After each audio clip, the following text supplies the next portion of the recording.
गर्मी में गरीब परिवार के घर आया टीवी, एसी और गैस चूल्हा। गर्मी में संगीता के चूल्हे पर खाना बनाते हुए आंखें लाल हो रही हैं और बहुत पसीना आ रहा है। लग रहा है जैसे मानो किसी ने आंखों में भर भर के मिर्ची डाल दी हो। इस चूल्हे के धुएं से एक दिन तो मैं पक्का अंधी होकर रहूंगी। मेरी तो आधी जवानी इस गर्मी में चूल्हे पर खाना बनाते बनाते ही गुजर गई। चिलचिलाती दोपहर का समय था, जहां आस पड़ोस के सभी लोग इस चिलचिलाती दोपहर में घरों में एसी चलाकर आराम से लेटे हुए थे। वहीं संगीता पसीना बहाते हुए और आंखों को जलाते हुए चूल्हे पर खाना बना रही थी। तभी संगीता की देवरानी सुषमा पसीने पसीने होकर सिर पर लकड़ियों की गठरी लिए घर आई। भगवान, मार दिया रे इस गर्मी ने। ऐसा लग रहा है नदी में डुबकी लगाकर निकली हूँ। जरा कपड़े तो देखो, मेरा खुद देखो। चूल्हे पर खाना बनाते बनाते क्या हाल हो गया है। आंखें लाल हो गई और चेहरा काला पड़ गया है। तो अब कर भी कह सकते हैं, इतने सालों से चूल्हे पर ही झुलस से आ रहे हैं, आगे भी यही करना है। मेरी तो इस घर में शादी करके जिंदगी बर्बाद हो गई है। अच्छा खासा मेरे बाबा अपने से अमीर घर में रिश्ता लगवा रहे थे, लेकिन नहीं, मेरी आंखों पर प्यार की पट्टी बंधी थी जो इस आदमी के पल्ले पड़ गई। उसने तो मुझे पूरा चूल्हे में झोंक कर रख दिया है। दोनों बहुएं गर्मी में चूल्हे पर खाना बनाने को लेकर काफी ज्यादा परेशान हो रही होती हैं, तो वहीं बाहर धूप में उनके बच्चे इधर उधर गलियों में भटक रहे होते हैं। अभी तक कोई खेलने क्यों नहीं आया? क्या हम लोगों की गर्मी की छुट्टियां नहीं पड़ी? मुझे तो बहुत गर्मी लग रही है। चलो ना मोनू, घर चलते हैं, वहीं जाकर खेलेंगे। अंकुर और किंडल जैसे ही अपने दोस्त मोनू के घर पहुंचते हैं तो मोनू की माँ सरला उन्हें दरवाजे पर ही रोक लेती है। अरे अरे, अंदर कहाँ चले आ रहे हो? आंटी, मोनू को बुला दीजिए ना, हमें खेलना है। मोनू नहीं आएगा इतनी गर्मी में बाहर खेलने के लिए। वो आराम से अंदर टीवी देख रहा है और तुम लोग भी अपने घर जाकर टीवी देखो। गर्मी की छुट्टियां पड़ी है तो क्या आ जाते हो तपती दोपहर में खेलने के लिए? तुम्हारे माँ बाप तुम्हें रोकते नहीं है क्या? अब जाओ यहाँ से। सरला दोनों बच्चों को डांट कर वहां से भगा देती है, जिसके बाद अब किंजल और अंकुर उदास होकर घर आते हैं। तुम दोनों इतनी जल्दी कैसे वापस आ गए? कोई खेलने के लिए आया होगा तभी तो खेलेंगे ना। कोई भी खेलने के लिए नहीं आया। सारे अपने घरों में बैठकर टीवी देख रहे हैं। सबने धूप में आने से मना कर दिया। हमारे भी घर में टीवी होता तो हम भी बाहर धूप में जाकर नहीं खेलते। हमें धूप में जाना बिल्कुल अच्छा नहीं लगता। आप हमारे लिए टीवी ले आओ ना, हमें टीवी देखना है। पता है उसमें कितने सारे कार्टून्स आते हैं। बस इसी में तुम्हारा मुंह खुलता है। अभी कोई सवाल पूछ लिया ना तो दोनों गूंगे होकर बैठ जाओगे। अगर खेलना नहीं है तो पढ़ाई करो। आए बड़े टीवी देखने वाले। पता है टीवी देखने से आंखें खराब हो जाती है। तुम्हें क्या इतनी छोटी उम्र में चश्मा लगवाना है? किसी की आंखें खराब नहीं होती है, सब देखते हैं। हमें टीवी देखना है, हमें टीवी देखना है। टीवी लगाओ ना, टीवी लाओ ना। हमें टीवी देखना है, टीवी लेकर आओ। टीवी आने के बाद हम कभी भी कोई शरारत नहीं करेंगे। माँ, हमें टीवी देखना है। दोनों बच्चे अपनी अपनी माँ का आंचल पकड़कर टीवी के लिए जिद करने लगते हैं। पहले से ही गर्मी से परेशान सुषमा और संगीता अपने बच्चों की इन बातों की वजह से और दुखी हो जाती है और वो दोनों उनकी खूब पिटाई करती हैं। बहुत हुआ तुम दोनों का ड्रामा। चुपचाप से जाकर पढ़ाई करो या सो जाओ। अगर आप टीवी का नाम लिया ना तो इसी तपती धूप में घर से बाहर निकाल दूंगी। मार खाने के बाद दोनों भाई बहन रोकर सो जाते हैं। अब इसी तरह शाम होती है। सुषमा और संगीता के पति और ससुर काम से घर लौट आते हैं। जब खाने के वक्त उन लोगों की प्लेट में लौकी की मामूली सब्जी और रोटी आती है तो उसे देखकर, ये क्या, आज भी लौकी की सब्जी?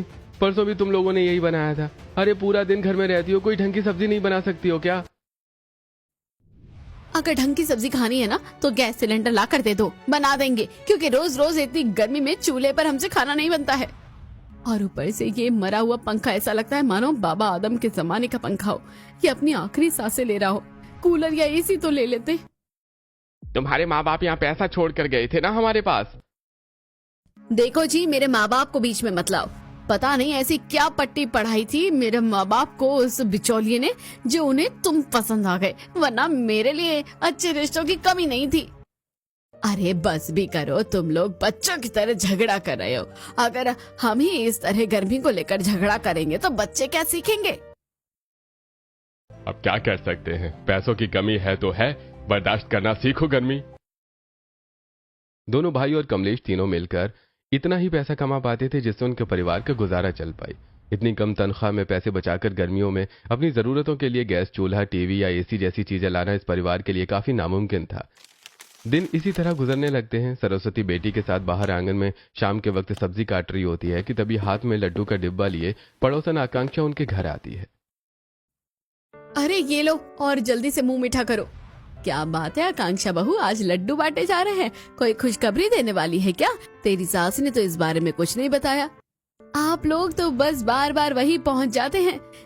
वो क्या है ना, आज हमारे घर में नया एसी आया है, वो भी पूरे 35,000 रुपए का। बड़ी ठंडी हवा देता है, कभी आना हमारे घर पर। लेकिन रहने दीजिए, कहीं ऐसा ना हो कि ठंडी हवा में बैठकर आप लोगों को एसी की आदत लग जाए। जिसकी जिस चीज की औकात ना हो वो चीज उसे इस्तेमाल ही नहीं करनी चाहिए। आकांक्षा वहां से अपने नए एसी का घमंड दिखाते हुए चली जाती है, जिसे देखकर सरस्वती, एसी ना हो गया, ऐसा क्या हो गया? लगता है जैसे हिमालय पर्वत पर ला कर रख दिया हो। अपने घर में इतना घमंड है इसे, आग लगे ऐसे एसी को। ओ माँ, क्यों ऐसा बोलती हो? अब जिसके नसीब में जो है वो तो उसे मिलेगा ही ना। आप चिंता मत करो, एक दिन मैं बड़ी सी कंपनी में काम करूंगी और ढेर सारा पैसा कमाकर आप सबके लिए एसी, गैस, टीवी सब कुछ लेकर आऊंगी। तेरे भाई भी हमेशा यही सपने दिखाते थे, लेकिन क्या ला कर दिया उन्होंने? घंटा। तू भी रहने दे बेटा, और वैसे भी तू तो पराया धन है, आज है कल नहीं है, तुझसे तो क्या ही उम्मीद करे। अपनी माँ की ऐसी बातें सुनकर माही को काफी बुरा लगता है। ऐसे ही अब कुछ दिन और गुजर जाते हैं। सुषमा और संगीता लकड़ियां चुनकर ला रही होती हैं, तभी उनकी पड़ोसन नीलम उन्हें लकड़ियां लाता देखकर, ये क्या तुम लोग अभी तक गांव के लोगों की तरह चूल्हे पर खाना बनाती हो? बड़ा तरस आता है तुम पर। वैसे मेरे पास एक पुराना चूल्हा रखा है, कहूँ तो मैं तुम्हें दे दूं। वो क्या है ना, मेरे पति अब इंडक्शन ले आए हैं ताकि मुझे खाना बनाते हुए ज्यादा गर्मी ना लगे, इसलिए अब गैस का इस्तेमाल भी नहीं करती मैं। नहीं नीलम, रहने दो, वैसे भी तुम्हारा घर कम, चिड़ियाघर ज्यादा है। इंडक्शन के साथ साथ गैस भी होनी जरूरी है। लगता है कोई मेरे इंडक्शन से जल गया, और जले भी क्यों ना। कहाँ मिट्टी का चूल्हा और कहाँ हजारों का इंडक्शन। नीलम की ऐसी बातें सुषमा और संगीता को काफी गुस्सा आता है। आज दोनों बहुएं ठान लेती हैं और दोपहर का खाना ही नहीं बनाती। जब उनके पति फैक्ट्री से भूखे प्यासे खाने के लिए घर आते हैं तो, आज तुम दोनों ने खाना ही नहीं बनाया? अरे कम से कम दाल चावल तो बना कर रख देती। खाना खाना है ना तो जाकर हमारे लिए पहले गैस सिलेंडर का इंतजाम करो, हमसे चूल्हे पर तो खाना नहीं बनने वाला। ये जिन लोगों की बातों में तुम लोग आ रही हो ना, वो सही बात नहीं है। पता है इस वक्त गैस का रेट क्या चल रहा है? अरे अगर गैस सिलेंडर ले भी आए तो सिलेंडर भरवाने के पैसे कौन देगा? हम दोनों भाइयों की तो इतनी औकात है नहीं। आप लोगों से तो कभी कुछ होगा ही नहीं, रहने दीजिए आप लोग। क्यों घर को कुरुक्षेत्र का मैदान बना रखा है तुम लोगों ने? तुम्हें रोटी खानी है ना, जाकर दही ले आओ, मैं रोटी बना रही हूँ, दही के साथ खा लेना। हमें भी गर्मी लगती है, लेकिन हम हमेशा चिक चिक नहीं करते जितना तुम लोग करते हो। कभी गैस को लेकर, कभी एसी को लेकर, कभी दिमाग खराब कर दिया है। सरस्वती की ऊंची आवाज सुनकर उसकी बहुओं और बेटों में से कोई कुछ नहीं कहता। अब दिन इसी तरह गुजरने लगते हैं। उनके सामने वाले घर में ही दूसरे दिन एक अच्छा खासा अमीर परिवार शिफ्ट हुआ होता है। उस अमीर परिवार की बहू मधु जब मार्केट से घर लौटती है तो उसकी नजर संगीता पर पड़ती है। नमस्ते, अब यहाँ 2 दिन पहले ही आए हैं। जी नमस्ते, हमने देखा था आपके यहाँ सामान आते हुए। मैं तो यहाँ काफी अकेला महसूस कर रही हूँ। पहले जहाँ हम रहते थे वहाँ मेरे काफी सारे दोस्त थे। आइए ना थोड़ी देर के लिए मेरे घर आ जाइए, इसी बहाने आपसे मुलाकात भी हो जाएगी। मधु का इतना अच्छा स्वभाव देखकर संगीता उसके साथ उसके घर आती है। जैसे ही संगीता मधु के घर में अपना कदम रखती है, उसके शरीर को एकदम ठंडी हवा का झोंका छूकर जाता है। तुम्हारे घर में इतना ठंडापन क्यों है? क्या कोई बर्फ की फैक्ट्री है? नहीं, वो हॉल में एसी चल रहा है ना, इसलिए। अब गर्मी ही इतनी ज्यादा है कि एसी बंद करने का मन ही नहीं करता। तुम बैठो, मैं तुम्हारे लिए कुछ लेकर आती हूँ। मधु के जाने के बाद जैसे ही संगीता ऊपर की तरफ देखती है, उसे हॉल में 2 बड़े बड़े एसी नजर आते हैं, जिनके अंदर से बिल्कुल बर्फ जैसी ठंडी हवा निकल रही होती है। हमेशा तपती गर्मी में रहने के बाद जब संगीता को ठंडक मिलती है तो उसे काफी अच्छा लगता है। मेरा बस चले ना तो मैं यहाँ से कभी उठूं ही नहीं। कितना अच्छा लग रहा है, झटपट सारा पसीना भी सूख गया। संगीता इतना बोल ही रही होती है कि तभी मधु उसके लिए किचन से ठंडा ठंडा जूस लेकर आती है। जूस पी लो और अच्छा लगेगा। यहाँ हम जैसे गरीब लोग अपने घर में एक एसी भी नहीं लगवा पाए, और आप जैसे अमीर लोग 2-2 एसी लगवा लेते हैं। सही है। अरे अब जरूरत है तो लगाना ही पड़ता है। ऐसी कोई बात नहीं है, तुम्हारा जब भी मन करे तुम यहाँ आ जाना, इसी बहाने गपशप भी हो जाएगी। मधु के घर 2 एसी लगे देखकर जहां संगीता को खुशी होती है, वहीं वापस अपने घर जाकर उसका दिमाग खराब हो जाता है। रात में जैसे ही अजय घर आता है, पता है, उस नई पड़ोसन के घर पर हॉल में 2-2 एसी लगे हैं और सभी कमरों में 1-1 एसी है। और यहाँ देखो, एक कूलर तक नहीं है। कितनी बार बोला है, इतनी कमाई नहीं है हमारी कि हम ये सब चीजें ला सके। किस्तें भरने के लिए भी पैसे लगते हैं। भैया और भाभी में तो रोज ही लड़ाई होती है। अगर ऐसा ही रहा तो कैसे चलेगा? इतनी सारी कंपनियों में अप्लाई किया है जॉब के लिए, बस भगवान एक अच्छी सी नौकरी लगवा दे तो सब ठीक कर दूंगी। अपने घर के हालातों को देखते हुए माही एक अच्छी सी नौकरी ढूंढने की तलाश में लगी थी। ऐसे दिन गुजरते हैं और आज मधु का बेटा पंकज अंकुर और किंजल को लेकर अपने घर आता है, जहां वो सब पंकज के बड़े से टीवी में कार्टून देखते हैं। अब तो काफी सारे नए कार्टून आ गए हैं, ये वाला देखने में बहुत मजा आ रहा है।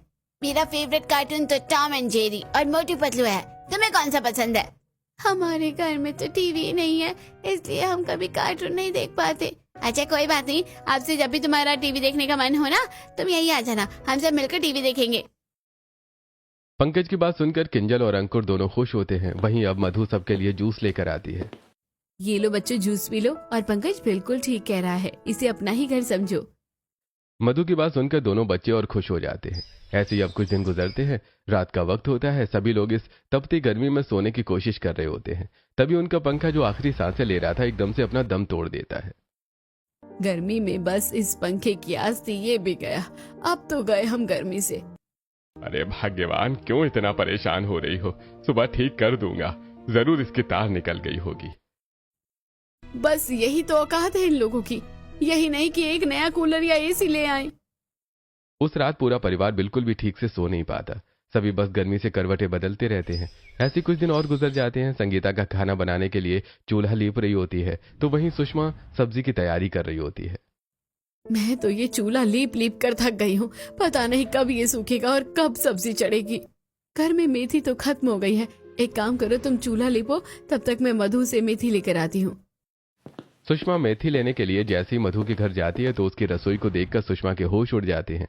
जहां सुषमा और संगीता उस छोटे से मिट्टी के चूल्हे पर गर्मी में आंखें लाल करते हुए और पसीना बहाते हुए खाना बनाती थी, वहीं मधु अपने मॉडर्न किचन में इंडक्शन पर खाना बनाती है। मधु के किचन में भी गर्मी से बचने के लिए एसी और सारा धुआं बाहर निकालने के लिए चिमनी थी। बस 2 मिनट, ये रोटी मेकर में रोटी बन जाए, फिर मैं तुम्हें मेथी देती हूँ। रोटी बनाने के लिए भी इनके पास मशीन है। भगवान, हमें कम से कम एक चूल्हा ही दे दो। किसी किसी को भगवान इतना देता है और किसी को रत्ती भर भी नहीं देता। ये सब देखकर सुषमा को और ज्यादा दुख होता है। वहीं अब किंजल और अंकुर रोज पंकज के घर टीवी देख देख कर अपने घर आकर अब टीवी की जिद करने लगते हैं, जिसके लिए आज फिर उनकी माँ उन्हें खूब मारती है। अरे बहू, बस भी कर, अब क्या उनकी चमड़ी उधाड़ेगी? बच्चे हैं, जिद तो करेंगे ही ना। माँ, मुझे ये बातें इनकी अच्छी नहीं लगती। अरे जब पता है कि कमाई नहीं है इतनी, तो क्यों जिद करते हैं? दोनों बच्चों को चुप कराकर वो लिटा देती है। रात में जब बच्चों के सोने के बाद पूरा परिवार एक साथ बैठा होता है तो बच्चों का तो समझ में आता है, लेकिन हम अपना क्या करें? इस गर्मी में तो सच में हमारी भी हालत खराब है। अब तो ऐसा लगता है कि जैसे जैसे बुढ़ापे के दिन बढ़ते जा रहे हैं, वैसे वैसे शरीर की हालत और खराब होती जा रही है। कहाँ इस उम्र में सभी बुजुर्ग एसी की ठंडी हवा में बैठकर चाय की चुस्कियां लेते हैं, और कहाँ हम इस गर्मी में मर रहे हैं। घर में एक भी ऐसी चीज नहीं है जिससे गर्मी कम लगे। ऐसा लगता है कि पूरी जिंदगी बस रोटी कमाने और खाने में ही निकल जाएगी। एक शौक पूरा नहीं होगा हमारा। माँ, बाबा, भैया, भाभी, मैं कर तो रही हूँ मेहनत। आप लोग क्यों इतनी टेंशन ले रहे हैं? एक दिन देखना, मैं इस घर में सब कुछ लेकर आऊंगी। ऐसे ही अब कुछ दिन गुजर जाते हैं। आज तो बहुत ज्यादा गर्मी लग रही है, बाहर भी कितनी धूप है। आज तो सच में काफी गर्मी है, घर भी बिल्कुल तप रहा है। एक काम करती है, हम सब पंकज के घर चलते हैं, वहाँ तो हमेशा एसी चलता है। ये सही कहा किंजल ने। वैसे भी मधु से हमारी काफी अच्छी दोस्ती हो गई है, वो तो बुलाती रहती है हमें। चलो उसके घर चलते हैं। अपना घर बंद करके अब सभी सीधा मधु के घर चले जाते हैं। जब सरस्वती घर में लगे एसी की ठंडी हवा में बैठती है तो बहू, तूने सच कहा था, यहाँ तो काफी ज्यादा ठंडक है। काश मैं जिंदगी भर यहीं रह पाती। मैं भी ऐसा ही सोचती हूँ, कितना अच्छा लग रहा है ना। पूरा परिवार दोपहर से लेकर शाम तक मधु के एसी में ही बैठता है और मधु उनसे कुछ नहीं कहती। अगले दिन फिर से पूरा परिवार अपने खाने की प्लेट लिए सीधा मधु के घर पहुंच जाता है। तुम्हें परेशान तो नहीं किया ना? वो क्या है ना, गर्मी इतनी है कि खाना नहीं खाया जा रहा था, तो सोचा तुम्हारे घर आकर खा लेंगे। कोई बात नहीं, आ जाओ। वैसे हम भी खाना ही खाने जा रहे थे। इस तरह बार बार अपने पड़ोसियों के घर आने पर भी मधु उनसे कुछ नहीं कहती। ऐसे 3 से 4 दिन गुजर जाते हैं। अरे नीलम क्या बताऊं, इस बार तो बिजली के बिल ने हद पार कर दी है। पूरे 9,000 का आया है। तुम्हारा तो फिर भी कम है, हमारे घर में तो 13,000 का बिजली का बिल आया है। और आएगा क्यों नहीं, गर्मी से बचने के लिए पूरा दिन एसी जो चलता है, बाहर जाने का मन नहीं करता, और टीवी भी चलता रहता है। और गैस के दाम तो पूछो ही मत, महीने भर का खर्चा ही हमारा 50 से 60,000 तक का पहुंच रहा है। आकांक्षा और नीलम घर के खर्च को लेकर बात कर ही रही होती हैं कि तभी वहां से मधु गुजर रही होती है। इसे देखकर नीलम कहती है, आजकल देख रही हूँ कि वो संगीता का परिवार तुम्हारे घर कुछ ज्यादा ही नहीं आ रहा है। ऐसे बार बार अपने घर पर किसी को न्योता मत दो। इसमें क्या हो गया, पड़ोसी ही तो है, और पड़ोसियों का तो एक दूसरे के घर आना जाना लगा रहता है। वो तुम्हारे घर इसलिए आते हैं क्योंकि उनके घर में बहुत गर्मी है, वो सिर्फ एसी की ठंडी हवा खाने के लिए आते हैं। मधु को पड़ोसियों की बातों से ज्यादा फर्क नहीं पड़ता। वहीं आज संगीता और सुषमा के पति, आजकल तुम लोग कुछ ज्यादा ही उनके घर आना जाना नहीं कर रहे हो। अरे हफ्ते में 1-2 बार हो गया तो काफी है, लेकिन तुम लोग तो रोज उनके घर जा रहे हो, उन्हें परेशानी होती होगी। आप लोगों की खुद की तो हैसियत है नहीं कि हमें गैस चूल्हा टीवी या एसी ला कर दे दे। अब किसी के घर जाकर थोड़ी राहत मिल रही है गर्मी से, तो उसमें भी दिक्कत है। हमारा तो समझाने का फर्ज था, समझा दिया। कल को कोई दिक्कत हो तो हमसे मत बोलना। जहां एक तरफ संगीता का परिवार रोज ही मधु के घर जाने लगा था, वहीं दूसरी तरफ माही की एक अच्छी कंपनी में नौकरी लग जाती है। माँ, पापा, भैया, भाभी, आखिरकार मेरी नौकरी लग गई है। अब बस 2 से 3 महीने, फिर मैं एसी से लेकर टीवी, गैस, इंडक्शन सब कुछ लेकर आऊंगी। मुझे तो पता ही था कि मेरे बेटे नकारा है, लेकिन मेरी बेटी तो हीरा है, हीरा। बुआ, आप सबसे पहले बड़ा वाला टीवी ही लेकर आना, ठीक है? माही अब नौकरी पर जाना शुरू कर देती है। वहीं दूसरी तरफ संगीता के परिवार वालों के बार बार आने से मधु भी अब परेशान होने लगी थी। लो, हम सब्जी भी ले आए। अब सब्जी काटते काटते टीवी सीरियल देखेंगे। वैसे आज क्या होने वाला है, जैसे दीमक लकड़ी से चिपकता है ना, वैसे ये लोग मेरे घर से चिपक गए हैं। अरे कभी कभार का तो ठीक लगता है, लेकिन इनका तो रोज रोज का नाटक हो गया है।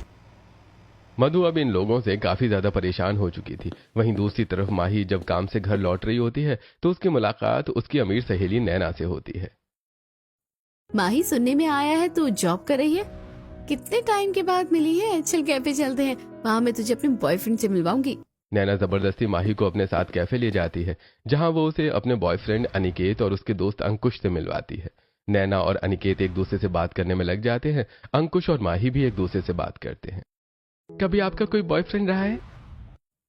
कभी वक्त ही नहीं मिला, बस पढ़ाई और फिर बाकी समय में घर के काम। माही की सादगी और उसकी सुंदरता अंकुश को काफी अच्छी लगती है। अब धीरे धीरे वो दोनों एक दूसरे को पसंद करने लगते हैं और रिलेशनशिप में आ जाते हैं। उधर सरस्वती फिर से अपने परिवार के साथ मधु के घर जाती है। क्या बात है मधु, आज तो तुम्हें दरवाजा खोलने में काफी वक्त लग गया है। रोज रोज मुंह उठाकर आ जाते हो। अरे कभी कभार का सही था, तुम लोगों को तो मैं घर भी आने देती थी, क्योंकि तुम्हारे घर में गर्मी से बचने के लिए कुछ नहीं था, लेकिन तुम लोगों ने तो उसका फायदा ही उठा लिया। जब देखो परेशान करते रहते हो। सही कहते हैं पड़ोसी तुम्हारे बारे में, उंगली क्या पकड़ाई, तुम लोगों ने तो पूरा हाथ ही पकड़ लिया।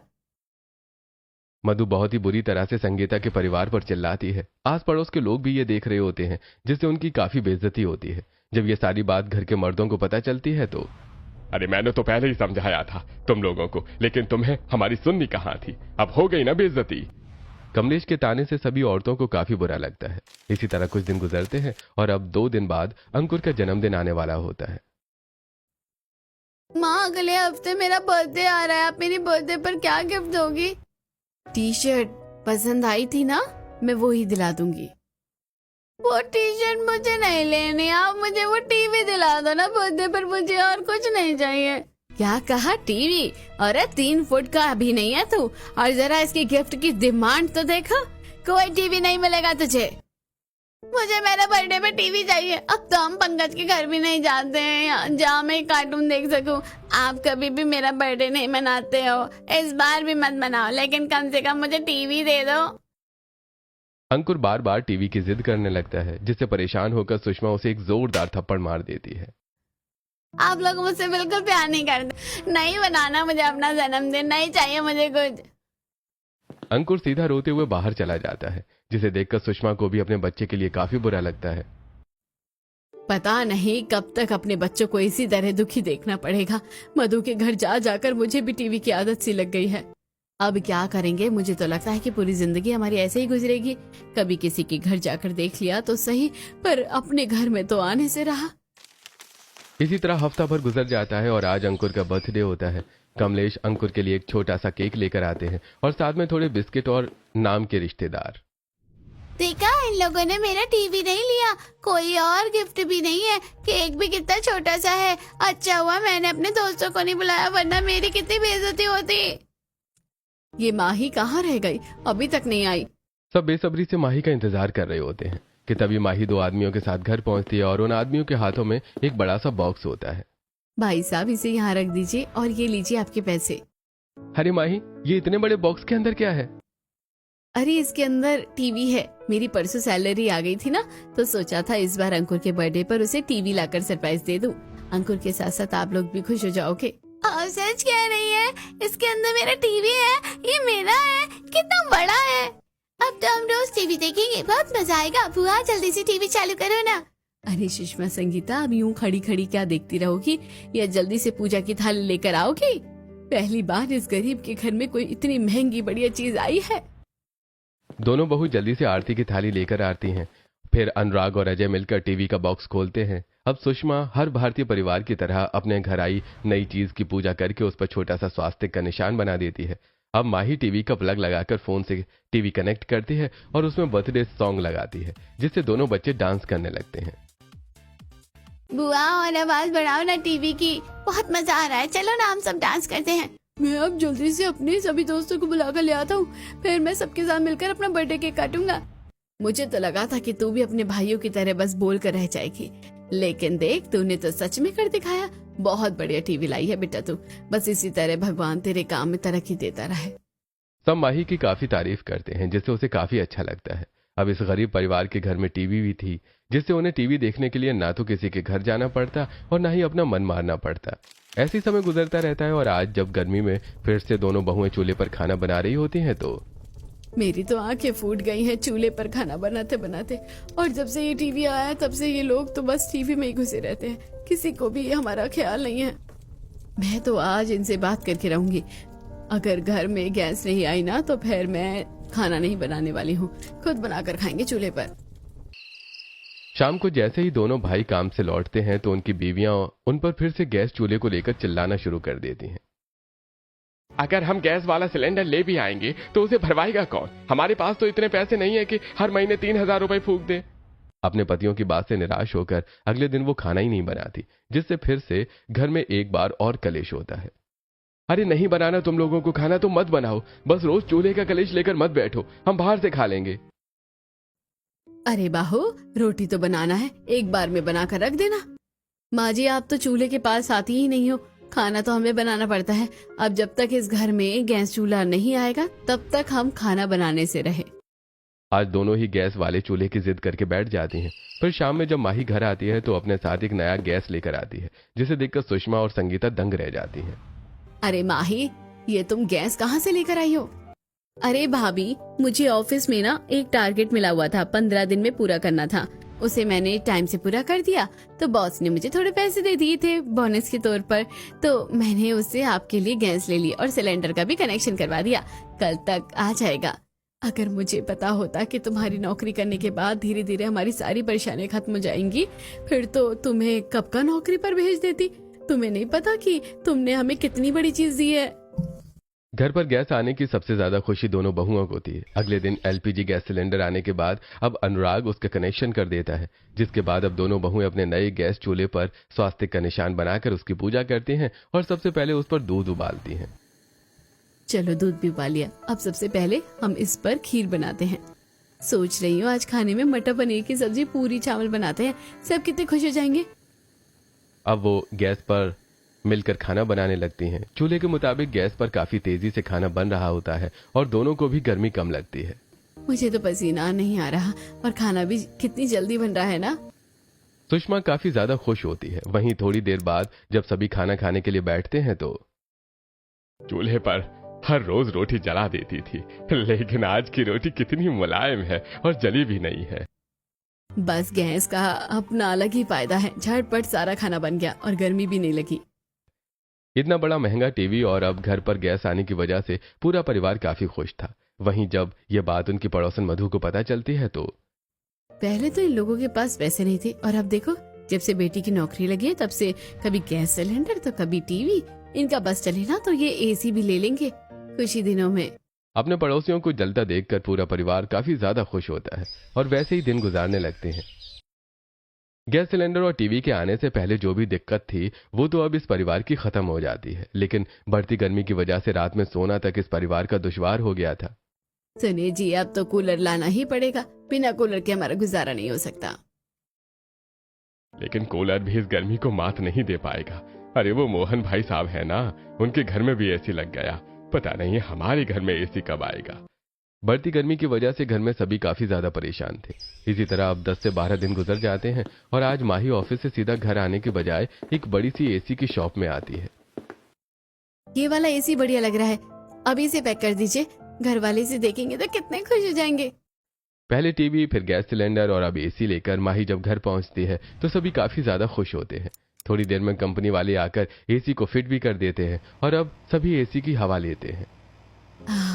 शरीर में ठंडक फैल गई। भाई तू ऐसी कौन सी जगह पर नौकरी कर रही है जहां इन 2 से 3 महीनों में तेरी इतनी तरक्की हो गई? मुझे भी लगवा दे।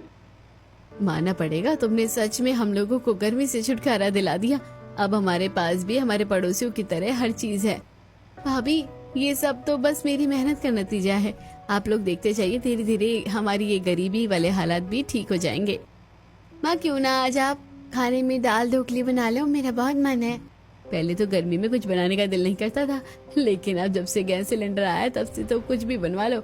और अब तो एसी भी लग गया है, तो अब तो गर्मी लगने के सवाल ही नहीं पैदा होता। ऐसे ही अब हफ्ता भर गुजरता है और आज संडे का दिन होता है। दोनों बहुएं अपनी सास के साथ मिलकर गैस पर बढ़िया बढ़िया खाना बना रही होती हैं। माँ जी, पकोड़े तो बन गए, और कुछ बनाना है क्या? मुझे तो अब खाना खाने में मजा आ रहा है। एक काम करते हैं, आज तो चाउमीन भी बना लो, मैं दुकान से जाकर ले आती हूँ। आज तो मेरा बड़ा मन कर रहा है खाने का। एक तरफ जहां औरतें बढ़िया से बढ़िया पकवान बना रही होती हैं तो वहीं दूसरी तरफ मर्द बच्चे सभी एसी में बैठे होते हैं। अरे सच कहूं तो अब तो मेरा घर से बाहर निकलने का मन ही नहीं करता। एसी की ठंडी ठंडी हवा में बड़ा मजा आता है मुझे तो। दादा, क्या मैं टीवी चला लूं? मेरा फेवरेट कार्टून आने का टाइम हो गया है। नहीं बेटा, आज हम सब साथ मिलकर टीवी देखेंगे। बस जल्दी से तुम्हारी माँ खाना बना कर ले आए। थोड़ी देर में सारे पकवान बन जाते हैं। अजय घर की सारी लाइट्स बंद करके टीवी ऑन कर देता है और अब सभी एसी की ठंडी हवा में बैठकर उन पकवानों के मजे लेते हुए टीवी पर बढ़िया सी मूवी देखते हैं। मेरे घर वाले सच में कितने ज्यादा खुश हैं। इस गर्मी के मौसम में गैस, टीवी, एसी सब कुछ आ गया हमारे घर पर। भगवान तेरा लाख लाख शुक्र है। ऐसे ही अब कुछ दिन गुजर जाते हैं। आप समझने की कोशिश क्यों नहीं करते हैं? मुझे जल्द से जल्द वो नौकरी चाहिए। मैं कब तक 8,000 की मामूली नौकरी करूंगी? माही कॉल पर अपनी नौकरी को लेकर बात कर रही होती है, जिससे उसका भाई अजय सुन लेता है। बहन के मुंह से मामूली 8,000 रुपए की नौकरी सुनकर उसके होश उड़ जाते हैं और वो सभी को जल्दी से बुलाता है। 8,000 की नौकरी करती है तो ये सारा सामान कहाँ से आया? तूने तो इसे किश्तों पर भी नहीं लिया। सच सच बता, तू क्या काम करती है? कोई गलत काम तो नहीं करती ना? सच बोल।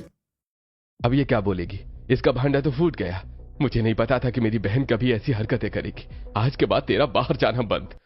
भाई उसका घर से निकलना बंद कर देते हैं और उसका फोन भी लेकर रख लेते हैं। वहीं अंकुश, जो माही को काफी समय से कांटेक्ट करने की कोशिश कर रहा था, ये माही का कॉल क्यों नहीं लग रहा है? लगता है उसके घर जाकर ही देखना पड़ेगा। अंकुश परेशान होकर आखिरकार माही के घर आता है, जहां वो माही के घर का माहौल देखता है। कभी सोचा नहीं था कि हमारे घर की बेटी ऐसी हरकत करेगी। अरे बोल क्यों नहीं रही? कहाँ से लाई तू सारा सामान? सच बता। मैं तो कह रही हूँ बस इसके हाथ पीले करवा दो। इसके बाद घर में एक और बेटी है, उसके ऊपर भी कोई लांछन लग गया तो? घर वालों की ऐसी बातें सुनकर अंकुश को माही के लिए काफी बुरा लगता है। वहीं जैसे ही माही अंकुश को देखती है, अंकुश तुम यहाँ क्या कर रहे हो? बिल्कुल सही वक्त पर आ गया मैं। आप लोगों की सोच ऐसी है, मुझे नहीं पता था। आप लोग जानना चाहते हैं ना कि ये सारा सामान कहाँ से आया? तो मैं बताता हूँ। माही, तुम क्यों परेशान हो रही हो? अगर वो नौकरी चली गई तो क्या हुआ? तुम्हारे पास एक और नौकरी है तो सही। छोटी नौकरी में मैं भाभी के लिए गैस चूल्हा, बच्चों के लिए टीवी और बाकी लोगों के लिए एसी नहीं लगा पाऊंगी। अगर मैं भी नाकामयाब रही तो मेरे घर वाले क्या कहेंगे? ये कोई बात नहीं हुई, मैं तुम्हें सारा सामान दिलवा देता हूँ। मैं गरीब जरूर हूँ लेकिन गोल्ड डिगर नहीं हूँ। अच्छा बाबा ठीक है, मैं तुम्हें सारा सामान दिलवा दूंगा, लेकिन तुम धीरे धीरे मुझे पैसे देते रहना, फिर तो सही है ना। अंकुश की बात मानकर माही ने धीरे धीरे सारा सामान लाकर अपने घर वालों को दिया था और अब वो अपनी कम सैलरी वाली तनख्वाह से हर महीने अंकुश को पैसे देती थी। माही बेटा, हमें माफ कर देना, हमें नहीं पता था कि तुम ये सब कर रही हो हमारे लिए। हमने तुम्हें कितना गलत समझा। मुझे भी माफ कर देना। अब तो तुम्हारे घर वालों ने भी माफ कर दिया है, तो क्यों ना अब हम इस रिश्ते को आगे बढ़ाएं। मुझे तुम बहुत पसंद हो और मैं तुमसे शादी करना चाहता हूँ। अंकुश की शादी की बात सुनकर घर वाले काफी खुश होते हैं। कुछ ही महीनों में अंकुश और माही की धूमधाम से शादी हो जाती है। नौकरी के साथ माही अपने घर वालों का बहुत ध्यान रखती है।